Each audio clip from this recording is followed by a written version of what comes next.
This is the Lone Creator YouTube. We hope this video helps. In this video, I will explain how to make good embeds.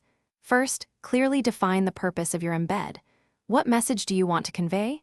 Next, optimize your images for quick loading, aiming for files under 200 KB. This ensures a smooth user experience. Finally, craft compelling titles and descriptions that grab attention and encourage interaction. A well-thought-out embed starts with these foundational steps. Visuals are crucial for effective embeds. Always use high-resolution images, ideally with a 16:9 aspect ratio, to look sharp on any screen.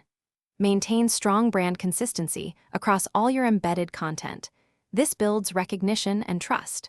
Don't forget to include a clear call to action within your embed, guiding users on what to do next. Strong visuals and branding make your embeds stand out.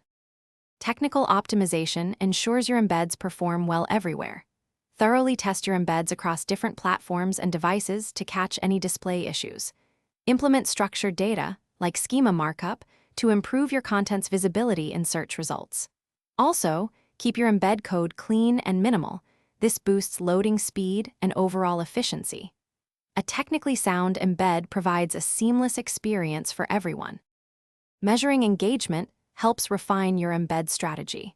Monitor your embed's performance using analytics tools to understand what resonates with your audience. Based on this user interaction data, adjust your content to improve effectiveness. Actively encourage sharing to expand your content's reach across various platforms. By analyzing and adapting, you can continuously enhance the impact and visibility of your embedded content. Thanks for watching. Consider subscribing if we helped you.